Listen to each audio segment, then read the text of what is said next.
Hello বন্ধু, আমার নাম ইসাবেল বোলিন এবং আমি মেরিলিন হেইকির নাতনি।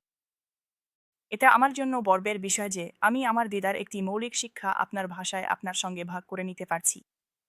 ঈশ্বর আমার দিদাকে পৃথিবীকে তাঁর বাণীতে আচ্ছাদিত করার দায়িত্ব দিয়েছিলেন, এবং যদিও তিনি এখন আর শারীরিকভাবে সারা পৃথিবী ঘুরে বেড়াতে পারেন না, প্রযুক্তির আশীর্বাদে আমরা তাঁর চিরন্তন শিক্ষাগুলো আপনার মাতৃভাষায় আপনার সঙ্গে ভাগ করে নিতে পারছি। আমরা খুবই উচ্ছ্বসিত ঈশ্বর এই শিক্ষাগুলোর মাধ্যমে কি করবেন তা নিয়ে।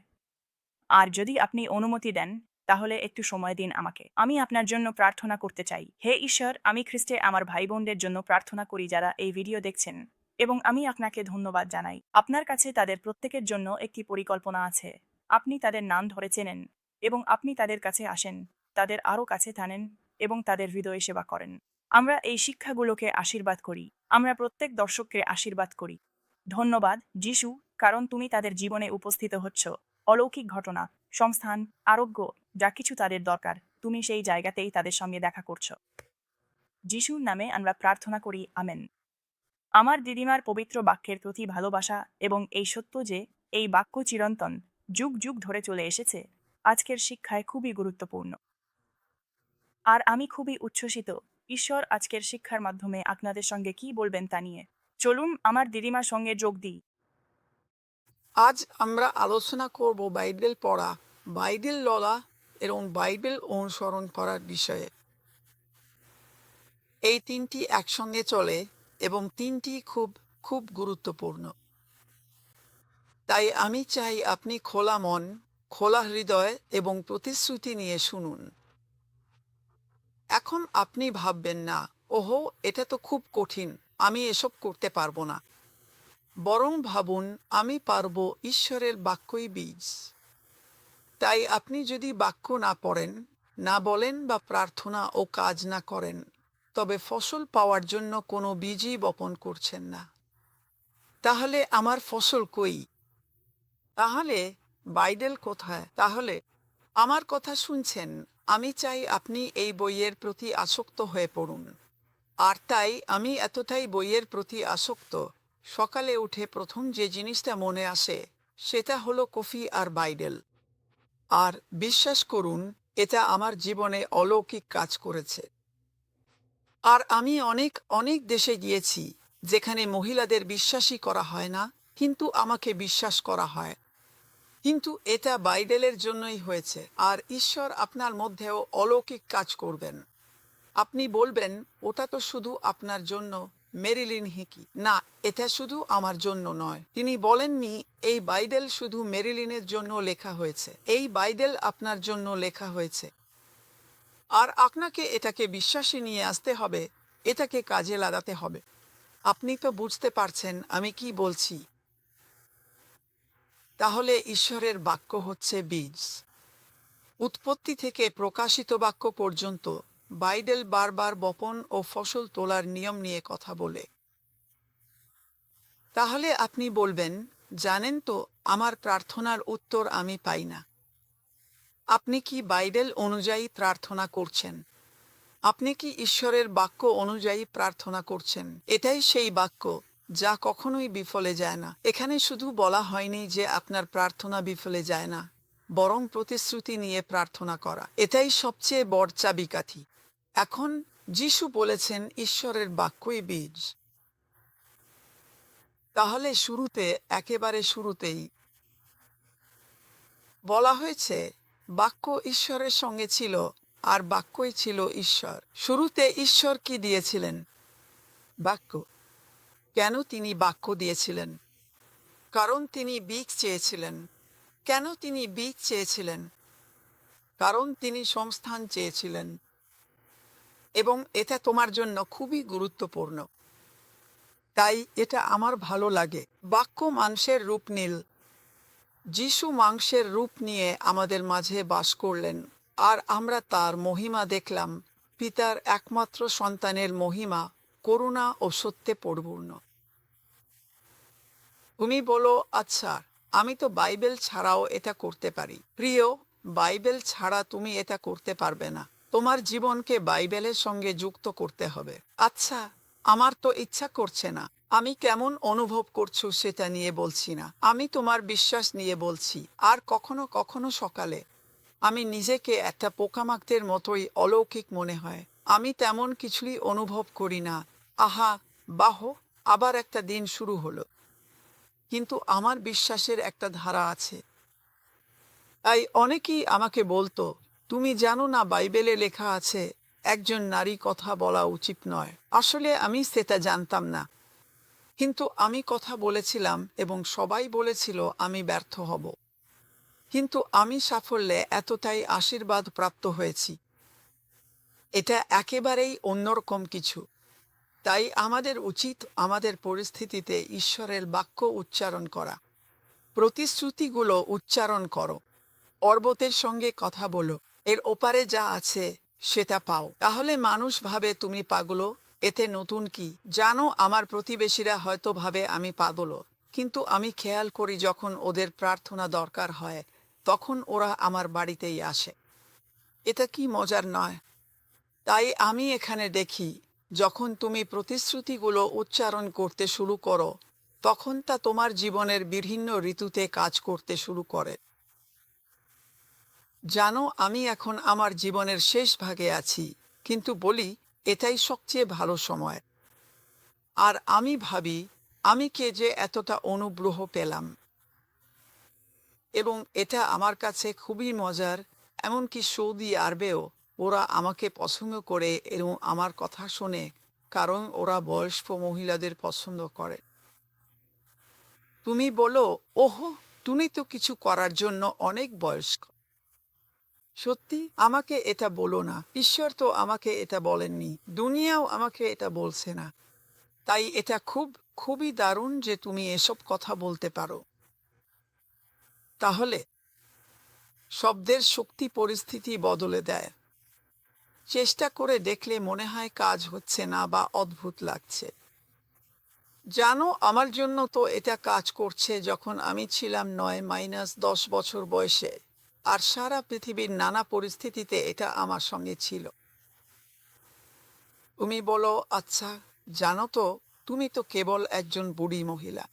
না, আমি একজন বুড়ি মহিলা, কিন্তু আমি তরুণের মতো আচরণ করছি। আর এই বিশেষ সময়ে তুমি আশীর্বাদ পাবে। তাই এটা কোনো ব্যাপার না, এটা ভালো সময় হোক বা খারাপ সময় হোক, শব্দটাই একে অলৌকিক করে তোলে। ওহ, তুমি বলো, সত্যি? তুমি সত্যি এটা বিশ্বাস করো? আমি সেটা বাঁচি। আমার জীবনযাপন থেকেই বলতে পারি, শব্দটাই পার্থক্য গড়ে দেয়। আর আমি যখন ঈশ্বরকে বলেছিলাম, তুমি কোথায়, তুমি কোন গির্জায় আছো, আমি তোমার গির্জায় যেতে চাই, জিজ্ঞেস করলাম, তুমি কি ক্যাথলিক না মেথডিস্ট গির্জায়, তিনি বললেন, আমি শব্দে আছি। আমি এটা কোনোদিন ভুলিনি। এটা আমার কাছে খুবই গুরুত্বপূর্ণ। আমি যখন সকালে উঠি তখন ভাবি, তিনি শব্দে আছেন, তাই আজকের জন্য আমি তাকে দরকার। সাহায্য চাই ওর। সিদ্ধান্ত নিতে অক্ষম। শব্দে হারাব। বাইবেল দেখলে বুঝতেন। বাহ, এটা তো একেবারে গুলিয়ে গেছে, এলোমেলো আর লিখে ধরা। হ্যাঁ, কারণ আমি সব রকম জিনিস লিখেছি, কারণ তিনি আমাকে শব্দের মধ্য দিয়ে কথা বলেন। তিনি কিভাবে তোমার সঙ্গে কথা বলবেন? তিনি তোমার সঙ্গে শব্দের মধ্য দিয়ে কথা বলবেন। তাই এটা খুবই গুরুত্বপূর্ণ। তোমার একটা বাইবেল থাকতে হবে। তোমার একটা বাইবেল থাকতে হবে। তোমাকে বাইবেল খুলতে হবে। তোমাকে বাইবেল পড়তে হবে। তোমাকে বাইবেলকে তোমাকে পড়তে দিতে হবে। আর এটা হয়তো তোমাকে কিছু অনুতাপের দিকে নিয়ে যাবে এবং কিছু বিশেষ জিনিসের দিকে, যা তোমাকে সফল হতে সাহায্য করবে। আর আমি দেখেছি, ঈশ্বর তোমাকে সব কিছুতেই সফল করতে পারেন। তুমি জানো, যখন তারা বলেছিল নারীরা কথা বলতে পারে না, তখন ঈশ্বর আমাকে কথা বলতে বলেছিলেন। আর আমি সারা পৃথিবী জুড়ে মুসলিম দেশগুলোতেও সফল হয়েছি। তুমি কল্পনা করতে পারো, এটা দারুণ। ঈশ্বরের প্রতিশ্রুতি আছে, আর সেগুলো কার জন্য? তোমাকে ছাড়া সবার জন্য না, না, না, ওগুলো তোমার জন্য, ওগুলো আমার জন্য। আর এই প্রতিশ্রুতিগুলো ঈশ্বরের বাক্যে হাজার হাজার আছে। আমাদের এগুলো নিজেদের বলে দাবি করতে হবে। তারপর আমরা বিশ্বাসের মাধ্যমে সেই প্রতিশ্রুতি গ্রহণ করি। এটাই একটা বড় চাবিকাঠি। আর আমি শিখেছি এটা আসলে একটা প্রক্রিয়া, কিন্তু এটা কাজ করে। একটা অতিপ্রাকৃত প্রক্রিয়া। তাই আমি এখানে দেখছি তোমার বাইবেল পড়া শুরু করা দরকার। আচ্ছা, কোথা থেকে শুরু করব? আমি জানি না কোথা থেকে শুরু করব। আমি কখনো বাইবেল পড়িনি। আচ্ছা, আমি যা পরামর্শ দেব সেটা হলো, আমি বলবো তুমি গীত সংহিতা দিয়ে শুরু করো। কেছে নিয়ে এটা, কারণ তুমি ভাবছো গীত সংহিতা এটা কি? গীত সংহিতা খুবই সুন্দর, আর এগুলো এমনভাবে লেখা হয়েছে পড়তে সহজ। তাই জানো তো, গীত সংহিতা দিয়ে শুরু করো এবং গীত সংহিতায় ডুবে যাও। আর আমি যা করি সেটা আমার ভালো লাগে। আমি সকালে গীত সংহিতা পড়তে পছন্দ করি। আর আমি সকালে নীতিবচনও পড়তে পছন্দ করি। তুমি বলছো, আচ্ছা এগুলো কি? আচ্ছা, গীত সংহিতা কেছে নিয়ে তুমি খুঁজে পাবে। এগুলো খুবই হৃদয়স্পর্শী। এগুলো শুধু তোমার মনটা গরম করে দেয়। কিন্তু নীতিবচন খুবই মস্তিষ্ক উষ্ণকারী। তাই তোমার হৃদয় উষ্ণতা দরকার, আবার মস্তিষ্ক উষ্ণতাও দরকার। হ্যাঁ, তুমি বলছো, আচ্ছা আমি তো পুরো বাইবেল পড়তে পারবো না, আমি তো ভালো পাঠকই নই। তাহলে বাইবেলকেই তোমাকে পড়তে দাও, কারণ এটা পারে। আর তাই মাঝে মাঝে সকালে যখন আমি আমার বাইবেল খুলে পড়ি, তখন ভাবি, আহা, এটা তো আমার দিনের সাথে একদম মিলে গেছে। আর ভাবি, ঈশ্বর কিভাবে জানলেন আমার দিনটা কেমন যাবে? কারণ তিনি সবকিছু জানেন, কারণ তিনি আমাকে ভালোবাসেন, আর কারণ তিনি তোমাকেও ভালোবাসেন। এটাই সবচেয়ে গুরুত্বপূর্ণ। তাই আমি চাই তুমি জানো যে ঈশ্বরের প্রতিশ্রুতিগুলো তোমার জন্য। আর তুমি যখন তার বাক্য পড়া শুরু করবে, তখন গীত সংহিতা থেকে শুরু করো। পুরনো নিয়ম বাদ দিও না। পুরনো নিয়মে যিশুর প্রকাশে ভরপুর। অনেকেই বলে, আচ্ছা আমি তো কখনো পুরনো নিয়ম পড়িনি। আচ্ছা, এটা অনুপ্রাণিত। তাহলে তুমি কি ঈশ্বরের বাক্যের অনুপ্রেরণার ওই অংশটা মিস করতে চাও? আমার মনে হয় তুমি চাও না। আমার মনে হয় এটা খুবই গুরুত্বপূর্ণ। তাই একটা কলম নাও, আর যেগুলো তোমার মনে দাগ কাটে সেগুলো আন্ডারলাইন করো। তুমি যদি আমার বাইবেলটা দেখো, বলবে, বাহ, তোমার বাইবেল তো একেবারে এলোমেলো। কারণ আমি তাতে লিখি, আর আমি মাঝে মাঝে প্রশ্নবোধক চিহ্ন লিখি। আমি বুঝতে পারছি না, ঈশ্বর তুমি এখানে কি বলতে চাও, কিন্তু আমার কাছে পরিষ্কার হচ্ছে না। আর তারপর আমি মাঝে মাঝে তারা চিহ্ন দিই। ওহো, এখানে আমি সত্যিই একটা প্রকাশ পাচ্ছি। এটা দারুণ, আর আমার দিনের সঙ্গে একদম মিলে যাচ্ছে। আর তাই আমি মনে করি, যখন আমি এটা করি আর আমার বাইবেলের সঙ্গে একটা কলম নিই, তখন আমি যেন বাইবেল পড়ছি, আবার বাইবেলও আমাকে পড়ছে। এটা আমার খুব ভালো লাগে। আমি এটা ভালোবাসি। আমি ওরাল রবার্টসকে দেখতাম, আর তখনই বুঝতে শুরু করলাম কিভাবে বাক্যটা তোমার জন্য কাজ করে। তাই আমি বলি, যখন তুমি এটা উচ্চারণ করো, তখন সেটা বাইরে গিয়ে অলৌকিকভাবে কাজ করে। এখন আমি জানি তোমাদের মধ্যে কেউ কেউ বলছো, ওহো, এটা তো শুধু গল্প। দেখো, আমাকে সেটা বলো না, আমি তোমার চেয়ে বয়সে বড়। আর আমি এটা কাজ করতে করতে করতে করতে করতে করতে দেখেছি। আর আমি মনে করি মানুষের ব্যক্তিত্ব বাক্য উচ্চারণের মাধ্যমে বদলে যায়। তুমি যদি বলতে শুরু করো, আমি খুব হতাশ, সবকিছু আমার বিরুদ্ধে, তাহলে সবকিছু শুধু নিচের দিকেই যেতে থাকে। কিন্তু তুমি যদি প্রতিশ্রুতি উচ্চারণ করতে শুরু করো, যেমন ঈশ্বর আমার পক্ষে, তাহলে কেই বা আমার বিরুদ্ধে, এটাই তার বাক্য বলে, এটা তোমাকে এক ধরনের উজ্জীবন দেয়। তাই আমি সকালবেলায় সেই প্রতিশ্রুতিগুলো উচ্চারণ করি। আর আমি প্রবাদ বাক্য খুব ভালোবাসি। তুমি কি ভালোবাসো না? যদি এখনো পড়ে না থাকো, তাহলে পড়া দরকার। প্রবাদ 15:4 বলা আছে, সুস্থ জিহ্বা হলো জীবন বৃক্ষ। তাই যখন তুমি ইতিবাচক কথা বলো, আর যদি তুমি সবাইকে নিয়ে আর তার কুকুরকেও নিয়ে গুজব করো, তাহলে বলি এটা মোটেই ইতিবাচক নয়, এটা তো নিচের দিকেই যাচ্ছে। কিন্তু যদি তুমি চুপ থাকতে পারো, যদি ভালো কিছু বলার না থাকে, তাহলে অন্তত কারো সম্পর্কে ভালো কিছু বলো এবং নিজের জন্য প্রতিশ্রুতি উচ্চারণ করা শুরু করো। এটা খুবই গুরুত্বপূর্ণ। আমি এটা খুব তাড়াতাড়ি শিখেছিলাম। আমি চাই তুমিও এটা শিখো। তাই বাক্য কখনোই বিফলে ফিরে আসে না। আমরা সেই প্রতিশ্রুতিগুলো উচ্চারণ করি আর তখনই ঘটনা ঘটতে শুরু করে। আর কিছু কিছু কথা আমি অনেক দিন ধরে বলে আসছি। কিছু দেশ ছিল যেখানে আমি যেতে চেয়েছিলাম। অনেক বছর আগে সৌদি আরব ছিল তার মধ্যে। না, না, না, ওরা আমাকে ঢুকতে দিত না। না, না, না। কিন্তু তুমি তো হাল ছাড়তে জানো না, তুমি শুধু জিততে জানো, কারণ প্রতিশ্রুতি উচ্চারণ করলে সেটাই তোমাকে জিতিয়ে দেয়। আর শেষমেশ আমি সৌদি আরব দিয়েছিলাম। যদি বাক্য বিফলে ফিরে না আসে, তাহলে তো ফল দিতেই হবে। এর মানে কি এটা তোমাকে বাদ দিয়ে দেয়? ওহো, তুমি একমাত্র যে ব্যাপারটা বুঝতে পারছো না। না, এটা তাদের সবার জন্য যারা এটা করে। আর যখন আমি দেখতে শুরু করলাম কিভাবে তার মুখ থেকে বেরোনো বাক্য কখনোই বিফলে ফিরে আসে না, তাই আমি সেই কথাই বলি যেটা তিনি বলেন। আর দেখো, আমি যা বলছি সেই সব বিষয়ে সেটা সফলও হচ্ছে। হয়তো এতে একটু সময় লাগে, হ্যাঁ। আর জানো, তুমি ভাবো, ওহো, কারণ জানো, আমি জানি আমার সন্তানদের নিয়ে আমার বলা কথাগুলো সারা খুব নেতিবাচকভাবে নিয়েছিল।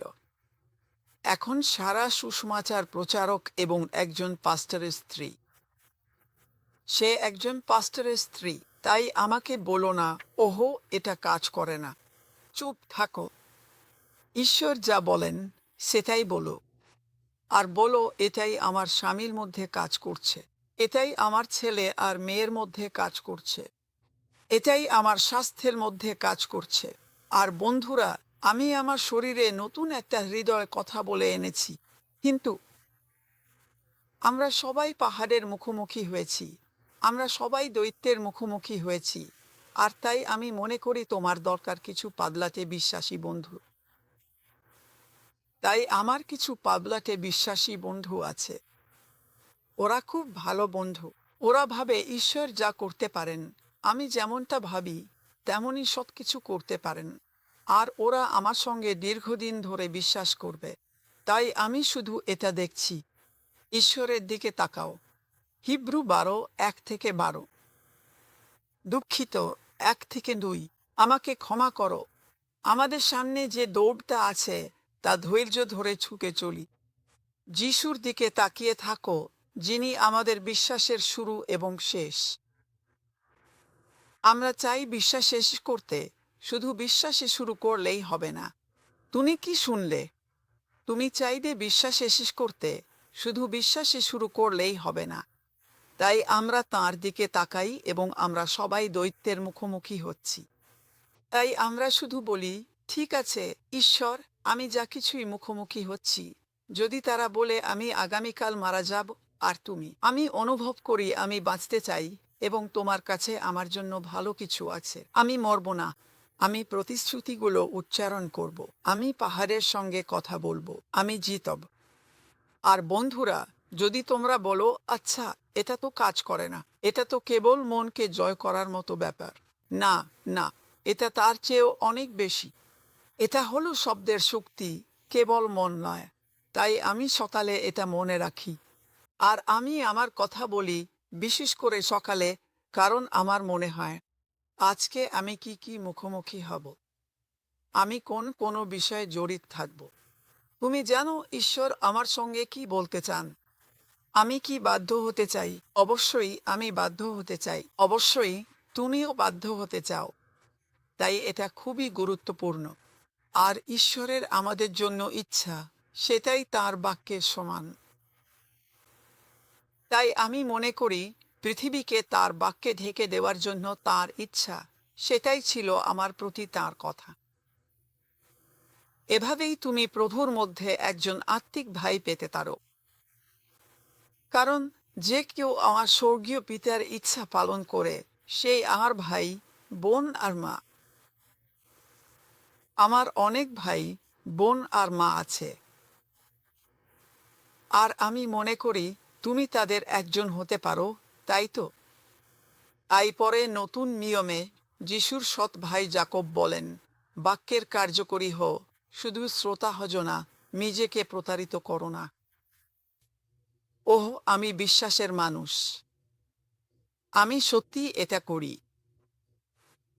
আমি সত্যি অসুস্থদের জন্য প্রার্থনা করি। আর তুমি কখনোই তোমার বাড়ি ছাড়ো না, তুমি কখনোই কারো ওপর হাত রাখো না। ওহ, কিন্তু আমি বিশ্বাসের মানুষ। বিশ্বাস মানে কাজ। মানুষজন, তুমি চাও বা না চাও, তোমাকে অবশ্যই কার্যকরী হতে হবে। এবং সেখানে বলা হয়েছে, সে এমন একজন মানুষের মতো যে আয়নায় নিজের স্বাভাবিক মুখ দেখে, কারণ সে নিজেকে পর্যবেক্ষণ করে। সে চলে যায় এবং সঙ্গে সঙ্গে ভুলে যায় সে কেমন মানুষ ছিল। কিন্তু যে ব্যক্তি মুক্তির পরিপূর্ণ নিয়মে তাকায় এবং তাতে অবিচল থাকে। তুমি এটা দেখেছ তো? ওহো, আমি বিশ্বাসে শুরু করেছিলাম, কিন্তু তুমি কি মাঝপথে ছেড়ে দিয়েছিলে? আচ্ছা, প্রিয়, আবার ফিরে এসো। এবং তাই বলা হয়েছে, সে শব্দের একজন বিস্মরণশীল শ্রোতা নয়, বরং সে একজন কার্যকরী। জেমস বলেন, সে তার কাজের জন্য আশীর্বাদ প্রাপ্ত হয়, শুধু তার ভাবনার জন্য নয়, শুধু তার কথার জন্য নয়। দেখো, বিশ্বাসের সঙ্গে কাজ জড়িত। আশা করি এই শিক্ষা আপনার আশীর্বাদও স্বরূপ হয়েছে। ঈশ্বর নিশ্চয়ই আপনাদের সঙ্গে কথা বলেছেন এবং আপনার জীবনে তাঁর কাজ দেখতে আমরা উন্মুখ। আমি আপনাকে স্থানীয় বিশ্বাসীদের সঙ্গে যুক্ত হতে উৎসাহিত করি। একত্রে সমাজের অংশ হওয়া অত্যন্ত জরুরি। খ্রিস্টের দেহ হিসেবে একসঙ্গে আরও রিসোর্স ও আরও শিক্ষার জন্য দয়া করে মিরাকল মিনিস্ট্রিজ অর্গে ভিজিট করুন। আমরা আপনার সঙ্গে যোগাযোগ রাখতে চাই এবং জানতে চাই কিভাবে ঈশ্বর আপনার মধ্যে ও আপনার মাধ্যমে কথা বলছেন এবং আজকের এই শিক্ষা কিভাবে ঈশ্বর আপনার জীবনে ব্যবহার করেছেন। ঈশ্বর আপনাদের সবাইকে আশীর্বাদ করুন এবং আপনার দিনটি অসাধারণ কাটুক।